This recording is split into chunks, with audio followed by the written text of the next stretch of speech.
আসসালামু আলাইকুম। ডেইলি লিমন ব্লগে আপনাদের সকলকে আবারও স্বাগত জানাচ্ছি। চলে এলাম আজকে নতুন আরেকটি ভিডিও নিয়ে। এবার গ্রামের বাড়িতে আমি আসছি বেশ কিছু কাজের উদ্যোগ নিয়ে। সেই কাজগুলোর মধ্যে আমাদের পুকুরটা ছেঁচা এটাও একটা ছিল। তো সেজন্য আজকে সকাল সকাল আমাদের পুকুর ছেঁচার কাজ শুরু করে দিলাম। প্রথমে পুকুর ছেঁচার জন্য আমরা একটা মেশিনের ব্যবস্থা করছি। এই মেশিনটা আমাদের পাশের এক ভাতিজার মেশিন। ও নিজেই এখানে কাজ করতেছে। আসলে মেশিন জিনিসটা একা একা পরিচালনা করা অনেক কঠিন, সেজন্য তাকে এইখানে আমরা রেখে দিয়েছি। যদি কোনো সমস্যা হয় সেই সমস্যার সমাধান সে করতে পারবে। আজ একটু ঠান্ডা ছিল, সেজন্য আমরা পুকুর সেচার কাজটা একটু দেরিতে শুরু করছি।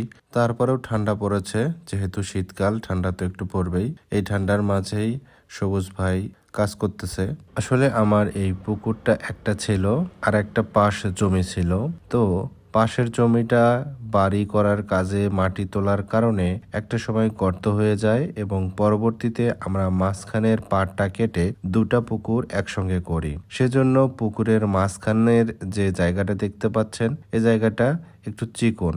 অনেকদিন ধরেই ভাবতেছি এই দুইটা পুকুর দুই সাইডে কেটে সমান করব, অর্থাৎ পাড়গুলো বেঁধে পুকুরটা সোজা করব। সেক্ষেত্রে পুকুরটা দেখতেও অনেক ভালো লাগবে এবং পুকুরটার সাইজও একটু বড় হবে। আর আমার পুকুর পাড় এবং অপোজিট পাড়ে অনেক গাছপালা, সেজন্য পুকুরটার মধ্যে কোনো সূর্যের আলোই পড়ে না বললেই চলে। যেহেতু সূর্যের আলো পড়ে না, সেজন্য আমার এই পুকুরে প্রাকৃতিক খাবার তৈরি হতে অনেক সমস্যা হয় এবং মাছগুলোও খুব একটা বড় হয় না। তো সব কিছু চিন্তা করেই আমার এই পুকুর সংস্কার করার কাজ করব বলে অনেকদিন ধরেই চিন্তা করতেছিলাম।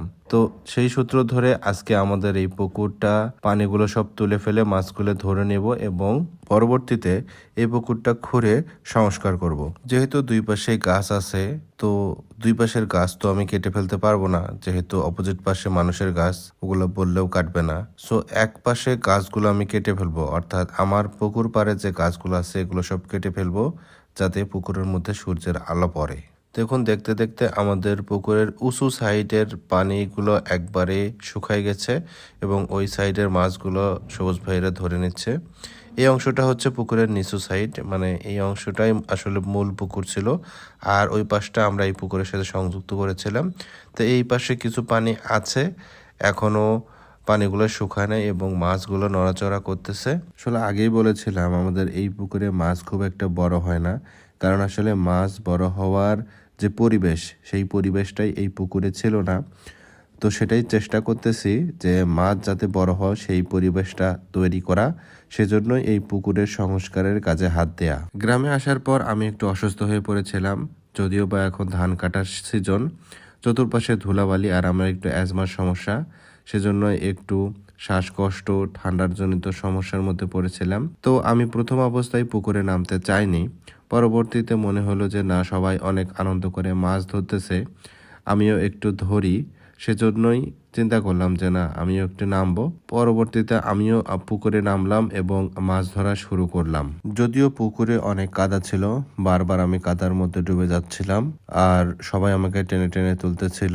তারপরেও নিজের বাড়ির পুকুরের মাছ ধরার মজাই আলাদা। দেখতে পাচ্ছেন আমরা আমাদের মাছ ধরা সম্পন্ন করেছি আর আমার শরীর তো পুরোটাই কাদায় ভরা। তো আমরা সর্বমোট এই 2 পাতিল মাছ পেয়েছি। তো এখন মাছগুলো সবাই ধরাধরি করে পুকুরের পাড় থেকে বাইরে বের করতেছি এবং বাড়ি নিয়ে যাওয়ার চেষ্টা করতেছি।